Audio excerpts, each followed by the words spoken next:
এগৰাকী মাতৃৰ হিয়া ভগা কৰুণ বিননি। মিণ্টু, তুমি ক'ত আছা? সোনকালেই ঘৰলৈ উভতি আহা। তোমাৰ অবিহনে আমি বৰ কষ্টত আছো। মিণ্টু বাবা, তুমি যাতে আছা, মোক দেখা দিয়া। কি কৰি আছো মই ঘৰখনত জানো। বকুৰ ২ নং জামবাৰী মিলনপুৰত এক হৃদয় বিদাৰক ঘটনা। মিলনপুৰৰ শ্বাহজাহান আলীৰ একমাত্ৰ পুত্ৰ তাছিৰ আলী, বয়স মাত্ৰ ১৫ বছৰ, যোৱা ২৮ ফেব্ৰুৱাৰীৰ পৰা নিৰুদ্দেশ হৈ থকা ঘটনাই অঞ্চলজুৰি শোকৰ ছাঁ পেলাইছে। উল্লেখ্য যে ২৮ ফেব্ৰুৱাৰীৰ দিনা নিশা শুই থকা অৱস্থাৰ পৰাই নিৰুদ্দেশ হয় তাছিৰ আলী। এই ঘটনা সন্দৰ্ভত জামবাৰী পোহৰা আৰক্ষী চকীত এজাহাৰ দাখিল কৰা হৈছে। ইতিমধ্যে পৰিয়ালৰ লোকে বহু বিচাৰ খোচাৰ কৰিও বৰ্তমানলৈকে কোনো সম্ভেদ পোৱা নাই তাছিৰ আলীৰ। দুৰ্ভগীয়া পিতৃ মাতৃয়ে অৱশেষত সংবাদ মাধ্যমৰ কাষত আহ্বান জনায় যে যদি কোনো সদাশয় লোকে এই ল'ৰাজনক দেখা পায় তেন্তে 7002898867 নম্বৰত অথবা ওচৰৰ আৰক্ষী চকীত জনাব বুলি সহায়ৰ হাত মাগিছে দুৰ্ভগীয়া পৰিয়ালটোৱে। শ্বাহজাহান আলী, গাঁও ২ নম্বৰ জামবাৰী মিলনপুৰ, যোৱা ২৮ তাৰিখ শনিবাৰে ৰাতি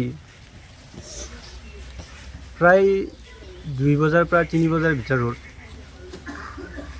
মোৰ একমাত্ৰ ল'ৰা তাছিফ আখতাৰ আবেলি বিভিন্ন সংক্ৰান্তত পঢ়া বা দুষ্ট ল'ৰালৈ ঘূৰা সংক্ৰান্তে মই অলপ তাকিতা কৰিছিলোঁ আৰু তাৰ ফলত তেওঁ অকণমান ক্ষুব্ধ হয় আৰু যাৰ ফলত সি ৰাতি প্ৰায়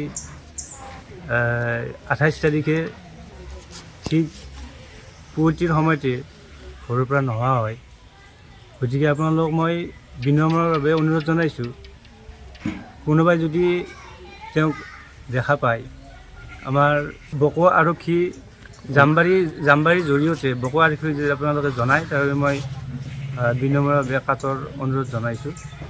২ নম্বৰ জামবাৰী গাঁৱৰ মিলনপুৰৰ মহম্মদ তাছিফ আখতাৰ ঘৰৰ পৰা নহয় যদি সকলো স্কুলৰ মাষ্টৰ বা লগৰ ল'ৰাইও যদি দেখা পাইছে সকলোৱে মোৰ ল'ৰাটোক ঘৰত চামগে দিয়াৰ কাৰণে অনুৰোধ কৰিলোঁ। মই বামুণী বা শংকৰদেৱ শিশু বিদ্যা নিকেতনত পঢ়ে।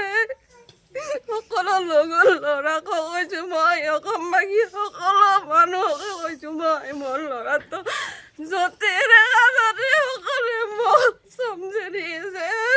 মই থাকিব পৰা নাই, পঢ়াৰ কাৰণে কিবা এটা কৰি ঘৰৰ পৰা নহয় গেছি।